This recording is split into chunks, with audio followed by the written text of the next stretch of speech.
Hello बच्चों। तो कैसे हो आप लोग सभी। आई होप आप लोग अच्छे होंगे और अपनी पढ़ाई को अच्छे से कर रहे होंगे। तो देखिए आज के इस वीडियो लेक्चर में क्लास 10th के प्रश्नावली 1.1 में जितने भी सवाल है सब सवाल को सॉल्व करेंगे। ठीक है। तो देखिए पहला सवाल क्या है कि निम्नलिखित संख्याओं का एचसीएफ ज्ञात करने के लिए यूक्लिड विभाजन एल्गोरिथ्म का प्रयोग कीजिए। ठीक है।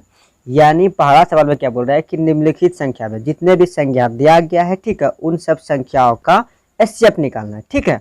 और वो किस विधि से निकालना है। ठीक है। तो देखो यूक्लिड विभाजन एल्गोरिथ्म का प्रयोग करते हुए उस सब संख्याओं का एचसीएफ निकालना है। ठीक है। तो देखो इनमें से 3 सवाल दिए गए। पहला सवाल में देखिए क्या क्या है कि 135 और 225 का एचसीएफ निकालना। ठीक है। और दूसरा क्या है 196 और 38,220 का एचसीएफ निकालना। ठीक है। और तीसरा सवाल क्या है कि 867 और 255 का एचसीएफ निकालना है। ठीक है। लेकिन यहाँ देखो यहाँ एक तो टर्म क्या आया कि यूक्लिड विभाजन एल्गोरिथ्म। ठीक है। यानी यूक्लिड विभाजन एल्गोरिथ्म का प्रयोग करके इन सब संख्याओं का एचसीएफ निकालना है। ठीक है। तो देखो एचसीएफ निकालना वैसे है आसान। ठीक है। एचसीएफ निकालना बहुत इजी है, लेकिन यहाँ क्या बोल रहे हैं कि यूक्लिड विभाजन एल्गोरिथ्म का प्रयोग करते हुए। ठीक है। तो सबसे पहले हम लोग क्या करेंगे कि यूक्लिड विभाजन एल्गोरिथ्म को समझ लेंगे, यानी यूक्लिड विभाजन एल्गोरिथ्म आखिर है क्या उसके बारे में देख लेंगे। उसके बाद फिर उन यूक्लिड विभाजन एल्गोरिथ्म से कैसे एचसीएफ निकाला जाता है उसके बारे में भी जान लेंगे। ठीक है। तो देखिए यूक्लिड विभाजन एल्गोरिथ्म क्या है कि यूक्लिड विभाजन परिमिका का ये एल्गोरिथ्म। ठीक है। तो देखिए क्या बोल रहा है कि 2 धनात्मक पूर्णांक a और b, ठीक है, दिए रहने पर अद्वितीय पूर्ण संख्या q और r प्राप्त होती है कि क्या बोल रहा है कि 2 धनात्मक पूर्णांक a और b रहने पर, यानी a और b रहने पर अद्वितीय पूर्ण संख्या, ठीक है, यानी अद्वितीय पूर्ण संख्या q और r मिलेगी। ठीक है। यानी q और r मिलेगी। ठीक है। तो देखो यानी 2 धनात्मक पूर्णांक जब भी दिया रहेगा तो हम लोग को 2 धनात्मक पूर्णांक को सॉल्व करने के बाद q और r मिलेगी। ठीक है। तो देखो a यानी यूक्लिड विभाजन एल्गोरिथ्म का फॉर्म क्या होता है, तो a बराबर bq प्लस r। ठीक है। यानी a बराबर bq प्लस r के फॉर्म में यूक्लिड विभाजन एल्गोरिथ्म से हम लोग सवाल को सॉल्व करते हैं। ठीक है।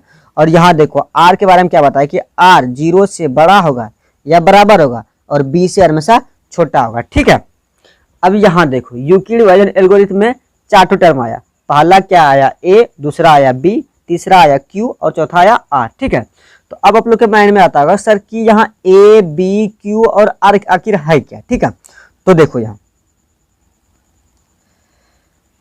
कि देखो जहां a को भाज यानी डिविडेंट, यानी a क्या है कि भाज्य, ठीक है, और इंग्लिश में भाज्य को क्या कहते हैं डिविडेंट। ठीक है। और b को भाजक, इट मीन्स डिवाइजर। ठीक है। भाजक को इंग्लिश में डिवाइजर कहते हैं। ठीक है। और q को भागफल, इट मीन्स क्वोशिएंट। ठीक है। तथा r को शेषफल, इट मीन्स रिमाइंडर कहते हैं। ठीक है। यानी a क्या है कि a है भाज, ठीक है, a है भाज, ठीक है, और b क्या है कि b क्या है भाजक है। ठीक है। उसके बाद q क्या है, q है भागफल है। ठीक है। और r क्या है, तो r क्या है शेषफल है। ठीक है। और r के बारे में बताया गया है कि r 0 होगा। ठीक है। यानी 0 होगा, 0 के बराबर होगा और 0 से बड़ा होगा, लेकिन 0 से छोटा नहीं होगा। इट मीन्स r कभी भी माइनस में नहीं जाएगा, यानी शेषफल कभी भी निगेटिव में नहीं जाएगा। ठीक है। और जो शेषफल आएगा वो b से हमेशा छोटा ही आएगा। इट मीन्स देखो शेषफल क्या आएगा, यानी b को क्या माने भाजक, यानी भाजक से हमेशा शेषफल छोटा ही आएगा। ठीक है। अतः हम लोग जानते हैं कि भाज बराबर क्या होता है, भाजक गुना भागफल प्लस शेषफल। ये क्या होता है भाज्य बराबर फॉर्मूला। ठीक है। तो इसी फॉर्मूला का यूज करके हम लोग को यूक्लिड यानी इन सब सवालों का सॉल्यूशन निकालना है, इट मीन्स एचसीएफ निकालना है। ठीक है। तो देखिए पहला सवाल हम लोग के पास में क्या दिया गया है कि 135 और 225 का एचसीएफ निकालना है। ठीक है। तो देखो हम लोग सबसे पहले क्या करेंगे कि देखेंगे इनमें से, इन दोनों संख्या में से सबसे बड़ा कौन है। ठीक है। तो जो सबसे बड़ा रहेगा बड़े वाले में छोटे वाले से भाग देना है। ठीक है। और तब तक भाग देना है जब तक कि 0 नहीं आ जाएगा, भाग देना है। ठीक है। तो देखिए इनमें इन दोनों में सबसे बड़ा क्या है, 225 बड़ा है, ठीक है। तो 225 ग्रेटर देन 135 कर दिए, ठीक है। अब यूक्लिड डिवीजन एल्गोरिथम का फॉर्मूला क्या होता है कि a बराबर बी क्यू प्लस आर, ठीक है, a बराबर बी क्यू प्लस आर, ठीक है। तो यहाँ देखो a बराबर क्या है 225, ठीक है। तो a बराबर 225 को एज इट रहने दिए, ठीक है। अब यहाँ देखो 135 में 225 में भाग लगाए देंगे, ठीक है। तो यहाँ साइड में देखो थोड़ा, तो देखो 135 से जब 225 में भाग लगाएंगे तो कितना बार में खाएंगे, तो एक बार में खाएगा, ठीक है। तो एक बार में जब 225 में 135 खिलाएंगे तो देखो जब 225 में 135 को घटाएंगे कितना बचेगा, 90 बचेगा, ठीक है। यानी फर्स्ट चरण में हम लोग के पास में क्या मिल जाएगा, 225 में जब 135 से भाग लगाएंगे तो एक बार में खाएगा और शेष के रूप में कितना बचेगा, 90 बचेगा, ठीक है। तो ये देखो शेष के रूप में 90 बचा, क्या ये जीरो के इक्वल आया, नहीं आया, ठीक है। तो देखो शेष जब तक कि जीरो नहीं आएगा तब तक हम लोग को भाग देते रहना, ठीक है। और जब जीरो आ जाएगा और जिस भी संख्या से भाग देने के ऊपर जीरो आएगा वही संख्या हमारा क्या होगा, शेष एचसीएफ होगा, ठीक है। तो यहाँ क्या शेष जीरो आया, तो नहीं आया, तो क्या करेंगे इसको आगे प्रोसीड करेंगे, ठीक है। और आगे आप किस तरह प्रोसीड करेंगे, अब देखो यहाँ हम लोग किससे भाग दे रहे थे 225 में 135 से, ठीक है। तो अब हम लोग क्या करेंगे 135 में भाग देंगे, किससे देंगे, जो रिमाइंडर बचा, इट मीन्स जो शेष बचा है उसी से हम लोग जिससे पहले भाग दे रहे थे उसमें भाग देना है, ठीक है।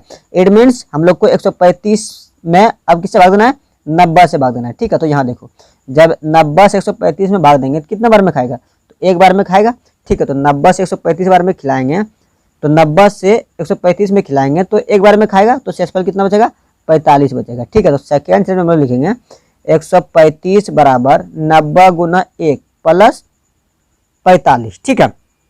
अब यहाँ देखो 45 क्या आया, शेषफल आया, इट मीन्स आर आया, ठीक है। तो क्या 45 यानी 45 बराबर जीरो आया, यानी आर बराबर जीरो आया, नहीं आया। तो क्या ये हमारा एचसीएफ यहाँ मतलब निकलेगा, नहीं निकलेगा। जब तक कि जीरो नहीं आएगा तब तक हम लोग इसको एचसीएफ के रूप में नहीं ले सकते, ठीक है। अब यहाँ देखो, अब यह शेषफल के रूप में क्या गया, शेषफल के रूप में क्या गया 45, ठीक है। और हम लोग भाग किससे दे रहे थे, 90 से, ठीक है। अगली बार क्या करना है कि 90 में ही भाग देना है, किससे भाग देना है, 45 से, क्योंकि शेष कितना आया 45, ठीक है। तो देखो जब 45 से 90 में भाग देंगे तो कितना बार में खाएगा, 2 बार में खाएगा, ठीक है। तो देखो 2 बार में खिलाने के उपरांत देखो यहाँ पूर्णतः जीरो आ जाता है, ठीक है। तो हम लोग थर्ड चरण में क्या लिखेंगे, 90 बराबर 45 गुना 2 प्लस जीरो, क्योंकि 45 से 2 बार में खिलाने के उपरांत 90 खा जाता है, ठीक है। यानी 45 के पारे में 90 आता है, तो यहाँ देखो 45 से 2 बार में खा जाता है और खिलाने के उपरांत जीरो आ जाता है, ठीक है। तो यही हमारा क्या हो जाएगा, एचसीएफ हो जाएगा, ठीक है। तो यही हमारा क्या हो जाएगा, एचसीएफ हो जाएगा, ठीक है। तो ये पहला आंसर पहले सवाल का ये हो गया, ठीक है। उसके बाद देखो दूसरा सवाल क्या है, देखो दूसरा सवाल क्या है कि 196 और 38,220 है, ठीक है। दूसरा सवाल ये है, ठीक है। अब मैं कहूँ कि इन दोनों में बड़ा संख्या क्या है, तो आप लोग का जवाब क्या आएगा, सर 38,220 बड़ा है, ठीक है। इट मीन्स हम लोग को 196 से 38,220 में भाग करना है, ठीक है। तो सबसे पहले जो बड़ा है उसको बड़ा के साइड में लिख देंगे, ठीक है, यानी इस तरह इसको लिख देंगे, ठीक है। उसके बाद फिर जो यूक्लिड विभाजन परिमिका का आता है उसी के थ्रू हम लोग इसको सॉल्व कर लेंगे, ठीक है। तो देखो फर्स्ट चरण में क्या करेंगे हम लोग कि जो बड़ा है उसको लिख देंगे, ठीक है, और जो छोटा रहेगा उसी से हम लोग को भाग लगाना है, ठीक है। तो यहाँ थोड़ा साइड में देखो 196 से जब भाग लगाएं 38,220 में, तो पहले एक बार में खाया, ठीक है, उसके बाद फिर 9 बार में खाया, ठीक है, उसके बाद फिर 5 बार में खाया, ठीक है। इट मीन्स 196 से 38,220 में 195 बार में पूर्णतः भाग लग जाता है, ठीक है, पूर्णतः भाग लग जाता है। इट मीन्स शेषफल क्या आता है, जीरो आता है, ठीक है। तो क्या लिखेंगे हम लोग 38,220 बराबर 196 गुना 195, ठीक है, और प्लस में जीरो, ठीक है। तो देखो जब हम लोग 196 से 195 बार में खिलाएं तो क्या आ गया, जीरो आ गया, ठीक है।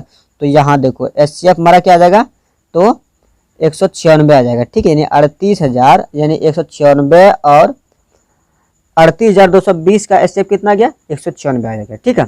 तो ये हो गया दूसरा नंबर सवाल का आंसर, ठीक है। तो उसके बाद देखो तीसरा नंबर सवाल क्या है, तीसरा नंबर सवाल क्या है कि 867 और 255 का एचसीएफ क्या होगा उसको निकालना है, ठीक है। और किस विधि से निकालना है, तो यूक्लिड विभाजन एल्गोरिथम का प्रयोग करते हुए, ठीक है। तो देखो इनमें से सबसे बड़ा जो रहेगा उसको ग्रेटर साइन में लिख देना है, ठीक है। देखो इनमें से सबसे बड़ा क्या है, तो देखो इनमें से सबसे बड़ा क्या है 867, ठीक है, और 255 क्या है छोटा है। इट मीन्स हम लोग को क्या करना है कि 255 से 867 में भाग लगाना है, ठीक है।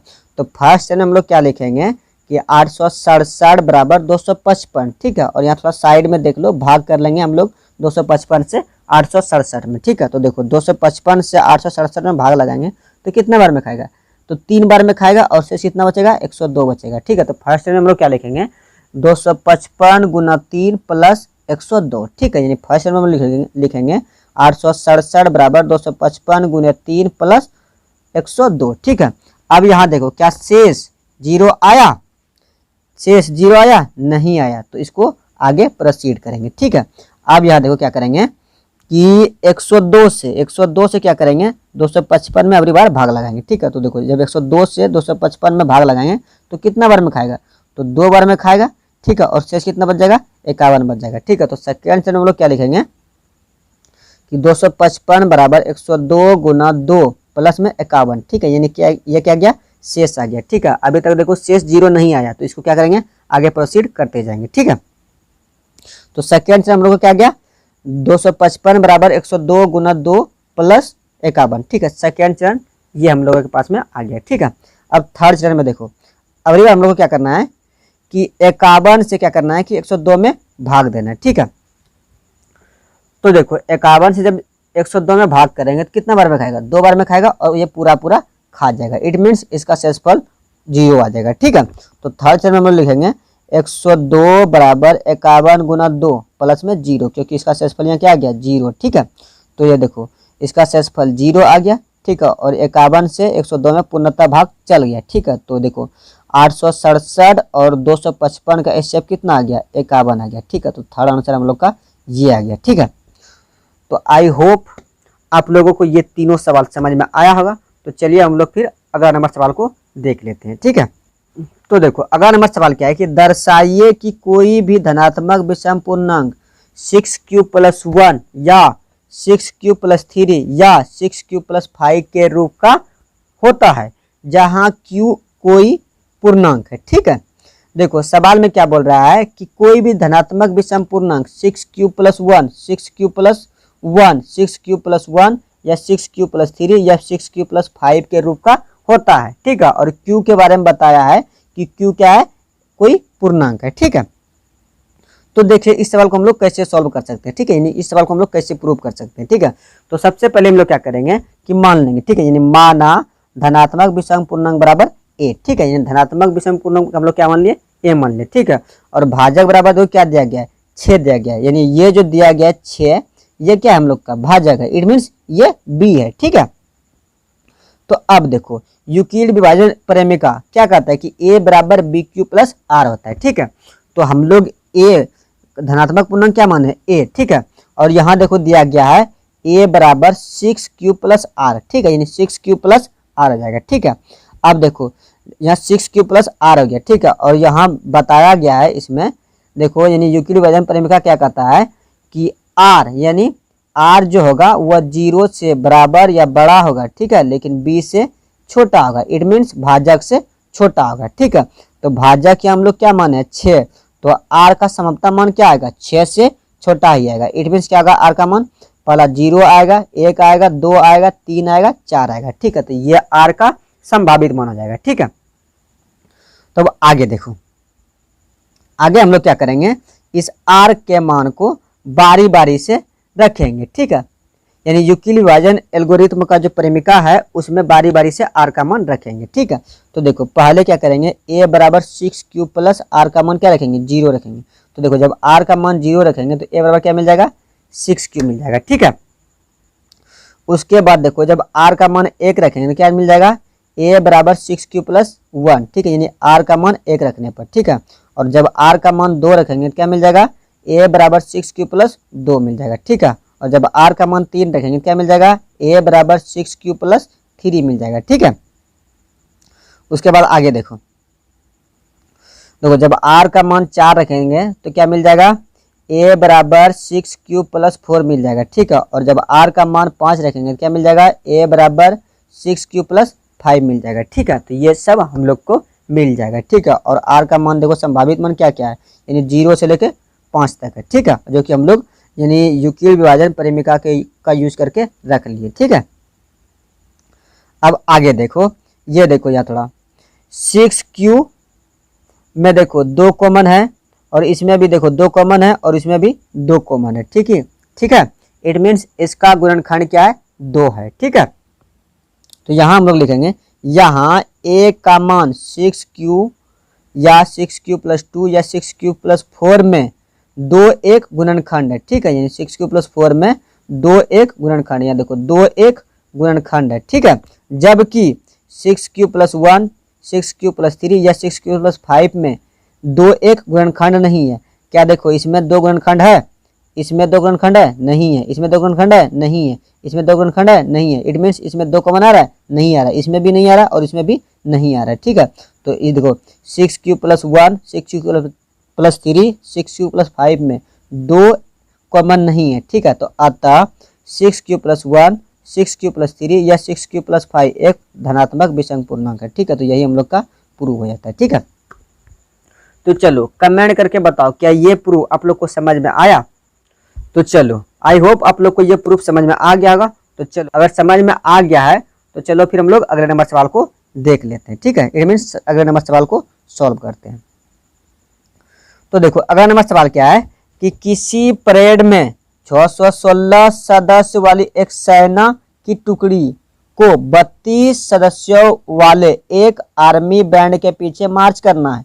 दोनों समूहों को समान संख्या वाले स्तंभों में मार्च करना है।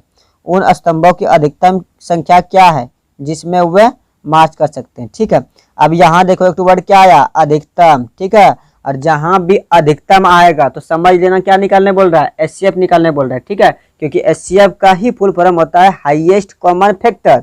ठीक है, तो यहाँ आ गया अधिकतम, तो हम लोग को क्या निकालना है, एचसीएफ निकालना है। ठीक है, यानी हम लोग को क्या करना है कि 616 और 32 का क्या निकालना है, एचसीएफ निकालना है। ठीक है, 616 और 32 का क्या निकालना है, एचसीएफ निकालना है। ठीक है, तो हाल में हम लोग लिखेंगे सेना की टुकड़ी के सदस्यों की संख्या बराबर 616, ये हम लोग को दिया गया। ठीक है, और सेना बैंड में सदस्यों की संख्या कितनी है, 32, ये भी हम लोग को दिया गया है। ठीक है, तो इसीलिए स्तंभों की अधिकतम संख्या 616 और 32 की एचसीएफ होगी। ठीक है, देखो तो 616 और 32 का अगर स्तंभों की अधिकतम संख्या निकालना है तो 616 और 32 का हम लोग क्या निकालना है, एचसीएफ निकालना होगा। ठीक है, तो अब यहाँ देखो क्या करेंगे, हम लोग यूक्लिड विभाजन एल्गोरिथम से चलेंगे। ठीक है, और यूक्लिड विभाजन एल्गोरिथम क्या कहता है कि a बराबर BQ + R होता है। ठीक है, और R जहाँ है कि 0 के इक्वल होगा और B से छोटा होगा, इट मीन्स भाजक से छोटा होगा। ठीक है, और भाज्य हमेशा भाजक से बड़ा होगा। ठीक है, तो इसमें से बड़ा कौन है, 616, और 32 क्या है, छोटा है, इट मीन्स हम लोग को 32 से 616 में भाग देना है। ठीक है, तो पहला चरण देखो,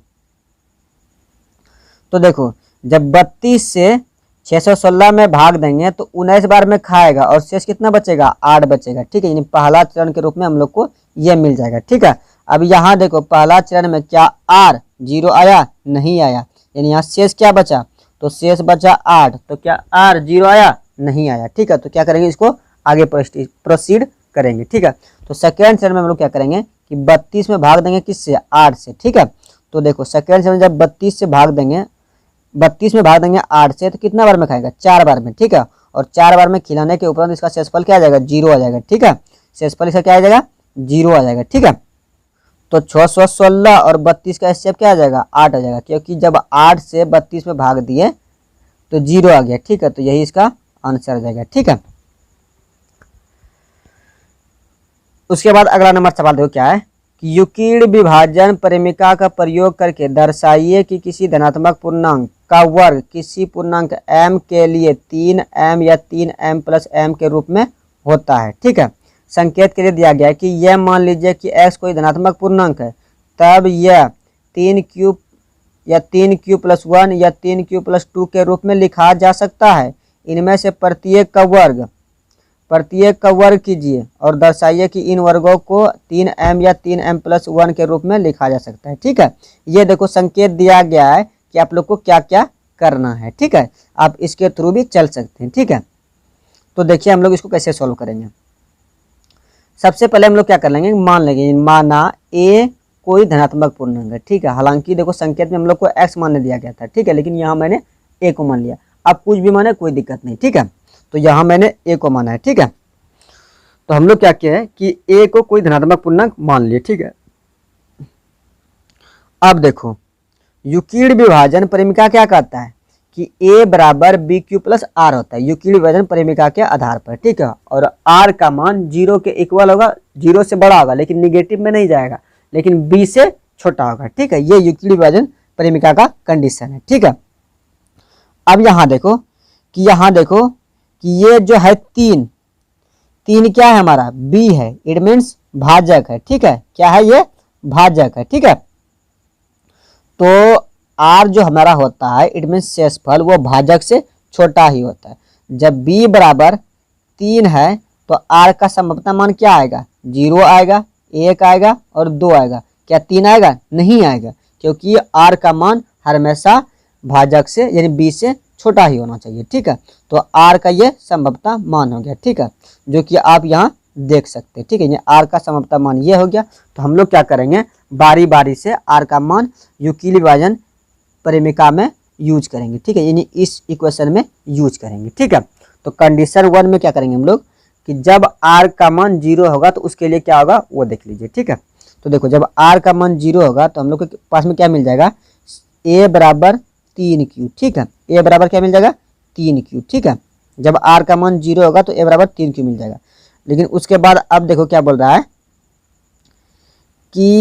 है कि किसी धनात्मक पूर्णांक का वर्ग, यानी अब हम लोग को क्या करना है कि वर्ग करना है। ठीक है, यानी ये जो आया इसका क्या करना है, वर्ग करना है, इसका क्या करना है, वर्ग करना है। ठीक है, तो जब देखो इसका वर्ग करेंगे तो क्या आ जाएगा, a² बराबर 9q² हो जाएगा। ठीक है, अब 9q² हो जाएगा। ठीक है, लेकिन हम लोग को लाना किस फॉर्म में, यानी 3m के फॉर्म में लाना है। ठीक है, तो हम लोग क्या करेंगे, a² बराबर 3 गुना 3q² लिख देंगे। ठीक है, अब यहाँ देखो 3q² लिख दिए। अब देखो 3q² को क्या करेंगे कि m मान लेंगे। ठीक है, क्योंकि ये एक पूर्णांक है। ठीक है, तो यहाँ हम लोग लिखेंगे a बराबर 3m और ब्रैकेट में लिख देंगे जहाँ m बराबर 3q² एक पूर्णांक है। ठीक है, तो देखो पहला हम लोग को मिल गया। ठीक है, यानी जब हम लोग r का मान 0 रखें तो हम लोग के पास में क्या आया, यानी a² बराबर 3m आ गया। ठीक है, अब उसके बाद फिर हम लोग क्या करेंगे, r का मान 1 रखना है। ठीक है, उसके बाद फिर r का मान 2 रखना है। ठीक है, तो कंडीशन सेकेंड हम लोग क्या करेंगे, जब r का मान 1 होगा तो उसके लिए देखो। ठीक है, तो देखो जब r का मान 1 रखेंगे क्या मिल जाएगा, a बराबर 3q+1 मिल जाएगा। ठीक है, अब इसका क्या करना है, वर्ग करना है। अकॉर्डिंग टू क्वेश्चन बोल रहा था वर्ग करने, इसीलिए हम लोग क्या करेंगे, इसका वर्ग करेंगे। ठीक है, तो देखो जब इसका वर्ग करेंगे तो क्या मिल जाएगा, 9q² + 6q + 1 मिल जाएगा। ठीक है, अब यहाँ देखो इन दोनों में क्या करेंगे, कि 3 को कॉमन कर लेंगे। ठीक है, तो देखो जब 3 को कॉमन करेंगे अंदर क्या बच जाएगा, 3q² + 2q। ठीक है, अब यहाँ देखो 3q² + 2q अंदर ब्रैकेट में मिल जाएगा। ठीक है, प्लस का 1 बच जाएगा। ठीक है, अब ब्रैकेट में जो है उसको क्या करेंगे कि m के इक्वल मान लेंगे। ठीक है, क्योंकि हम लोग को क्या दिखाना है, 3m परा दिखाना है, उसके बाद फिर 3m+1 दिखाना है, यानी इसी के रूप में लाना है। ठीक है, तो हम लोग क्या करेंगे, जो ब्रैकेट में है उसको m मान लेंगे। ठीक है, और इसको ब्रैकेट में दिखा देंगे कि जहाँ m 3q² + 2q एक पूर्णांक है। ठीक है, ये चीज़ हम लोग के पास में आ गया जब r का मान 1 रखे तो। ठीक है, अब हम लोग को कंडीशन थर्ड में क्या करना है कि r का मान 2 रखना है। ठीक है, तो देखिए कंडीशन थर्ड, तो जब r का मान 2 होगा तो हम लोग के पास में क्या मिल जाएगा, a बराबर 3q+2 मिल जाएगा। ठीक है, a बराबर 3q+2 मिल जाएगा। ठीक है, तो अब इसका क्या करना है, वर्क करना है, यानी अकॉर्डिंग टू क्वेश्चन इसका क्या करना है, वर्क करना है। ठीक है, तो देखो जब इसका वर्क करेंगे क्या जाएगा, 9q² + 12q + 4 करेंगे। ठीक है, तो देखो क्या हम लोग 4 को इस तरह लिख सकते हैं, 3 + 1, तो आप लोग का जवाब आएगा जी सर इसको इस तरह लिख सकते हैं। ठीक है, तो अगले स्टेप में जस्ट इसको इसी तरह लिखे हैं। ठीक है, अब उसके बाद देखो यहाँ तक करने के बाद क्या करना है कि इन तीनों से 3 को कॉमन करना है, ठीक है। तो जैसे देखो इन तीनों से 3 कॉमन करेंगे क्या मिल जाएगा, अंदर में ब्रैकेट के अंदर में 3q² प्लस 4q प्लस 1 मिल जाएगा, ठीक है। अब ये जो ब्रैकेट में आया है इसको क्या करना है कि m के इक्वल मान लेना है, ठीक है। यानी इसको क्या करना है कि m के इक्वल मान लेना है, ठीक है। तो जो हम लोग के पास में क्या मिल जाएगा, a² बराबर 3m प्लस 1 मिल जाएगा, ठीक है। और ब्रैकेट में लिखेंगे जहाँ m बराबर 3q² प्लस 4q प्लस 1 एक पूर्णांक है, ठीक है। यानी ये सब क्या है, एक पूर्णांक है, ठीक है। तो देखो हम लोग को क्या दिखाना था, हम लोग को इससे चल के क्या दिखाना था, यानी इससे हम लोग को चलना था और दिखाना क्या था, 3m या 3m प्लस 1 के रूप में होता है कि नहीं होता है वही दिखाना था, ठीक है। तो हम लोग दिखा चुके हैं, ठीक है। तो अंत में हम लोग लिखेंगे कि किसी धनात्मक पूर्णांक का वर्ग किसी पूर्णांक m के लिए 3m या 3m प्लस 1 के रूप में होता है, ठीक है। यानी के रूप का होता है, ठीक है। तो यही हम लोग का क्या हो गया, प्रूफ हो गया, ठीक है। तो चलिए क्या ये सवाल आप लोग को समझ में आया, तो समझ में आया तो कमेंट करो, ठीक है। तो चलो समझ में आया तो चलो फिर हम लोग अगले नंबर सवाल को देख लेते हैं, ठीक है। इट मीन्स इस एक्सरसाइज का लास्ट सवाल को देख लेते हैं, ठीक है। तो देखिए लास्ट सवाल क्या है कि यूक्लिड विभाजन प्रेमिका का प्रयोग करके दर्शाइए कि किसी धनात्मक पूर्णांक का घन 9m या 9m प्लस 1 या 9m प्लस 8 के रूप का होता है, ठीक है। तो जस्ट उसी तरह है, पहले वाले हम लोग क्या किए कि वर्ग किए, यानी इस वाले हम लोग क्या किए कि वर्ग किए। देखो इस वाले हम लोग क्या बोल रहा था कि वर्ग करके, ठीक है। यानी इस वाले में हम लोग को वर्ग करना था, ठीक है। लेकिन इस वाले में हम लोग को क्या करना है कि 5वां नंबर सवाल में घन करना है, इट मीन्स क्यूब करना है, ठीक है। तो जस्ट उसी तरह इसको भी प्रूव करेंगे।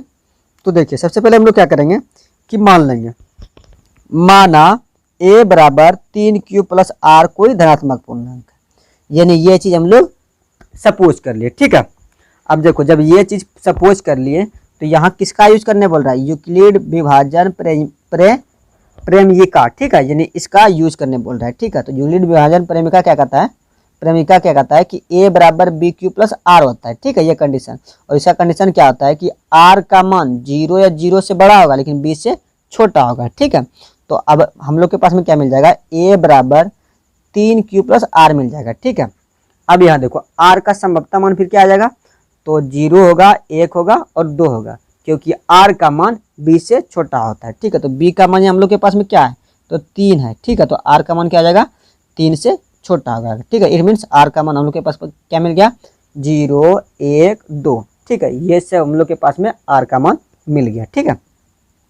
अब बारी बारी से क्या करेंगे कि यानी इस इक्वेशन में r का मान पुट करेंगे, उसके बाद फिर इस चीज को हम लोग को लाना है, ठीक है। तो देखिए कंडीशन 1 देखिए, जब r का मान 0 होगा, ठीक है। तो जब r का मान 0 होगा तो हम लोग के पास में a बराबर क्या मिल जाएगा, 3q मिल जाएगा, ठीक है। अब इसका क्या करना है, क्यूब करना है, ठीक है। तो देखो जब 3q का क्यूब करेंगे तो क्या मिल जाएगा, 27q, ठीक है। अब उसके बाद आगे देखो 27q मिल जाएगा, तो इससे क्या करेंगे कि 9 को कॉमन कर लेंगे, ठीक है। तो जैसे 9 कॉमन करेंगे तो अंदर क्या बच जाएगा, 3q क्यूब मिल जाएगा, ठीक है। तो देखो ये अंदर जो बचा 3q क्यूब, तो इसको हम लोग क्या करेंगे कि m के इक्वल मान लेंगे, ठीक है। और लिख लेंगे कि जहां m बराबर 3q होगा, यहाँ स्क्वायर नहीं होगा, q होगा, ठीक है, एक पूर्णांक है, ठीक है। तो देखो जब इसको m माने, यानी इसको m माने, तो इसके प्लेस पे जब m रखेंगे तो क्या मिल जाएगा हम लोग को, एक q बराबर 9m, ठीक है। यानी पहला कंडीशन हम लोग ला चुके हैं, ठीक है। अब हम लोग को क्या करना है कि r का मान 1 रखना है। तो देखो जब r का मान 1 रखेंगे तो हम लोग के पास में क्या मिल जाएगा, a बराबर 3q प्लस 1, ठीक है। अब इसका क्या करना है, वर्क करना है, यानी अकॉर्डिंग टू क्वेश्चन क्या करने बोल रहा है, क्वेश्चन घन करने बोल रहा है, ठीक है, यानी क्यूब करने बोल रहा है, ठीक है। तो देखो जब इसका घन करेंगे तो हम लोग के पास में क्या मिल जाएगा, देखो हम लोग के पास में लास्ट में मिल जाएगा 27 cube plus 27 Q square plus 9 cube plus 1 मिल जाएगा, ठीक है। इट मीन्स ये हम लोगों के पास में मिल जाएगा, इट मीन्स ये हम लोगों के पास में मिल जाएगा, ठीक है।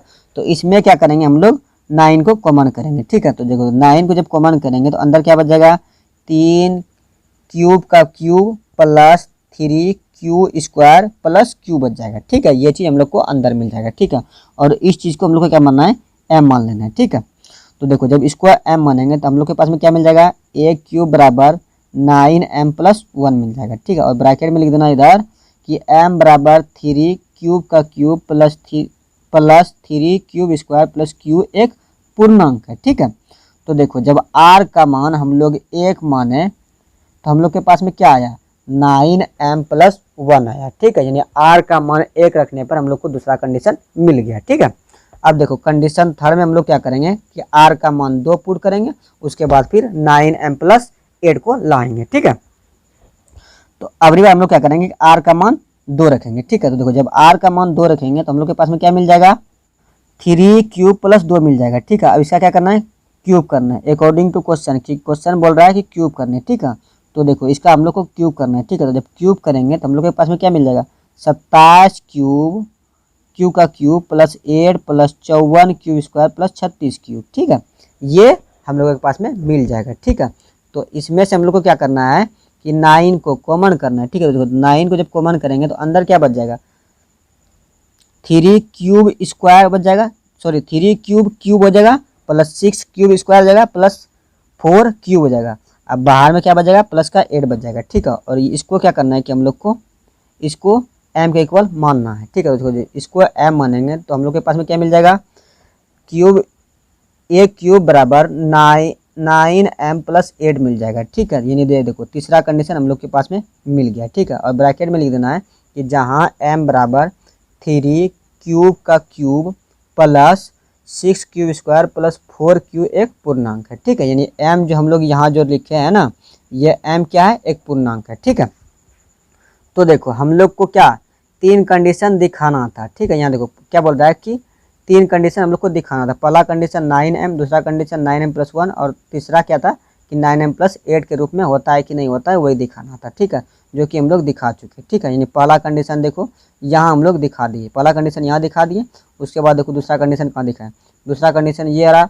ठीक है, और तीसरा कंडीशन क्या है, देखो तीसरा कंडीशन जब हम लोग r का मान 2 रखें तो तीसरा कंडीशन हम लोग को यहाँ मिल गया। ठीक है, तो लास्ट में हम लोग लिखेंगे कि अतः किसी धनात्मक पूर्णांक का घन 9m या 9m प्लस 1 या 9m प्लस 8 के रूप का होता है। ठीक है, तो यही हम लोग का प्रूव हो गया। ठीक है, तो यही 5 सवाल था एक्सरसाइज 1.1 में। तो बताओ ये 5 सवाल आप लोगों को समझ में आया कि नहीं आया। ठीक है, तो समझ में आया तो कमेंट करो। ठीक है, तो चलिए आज के लिए इतना ही रखते हैं, मिलते हैं अगले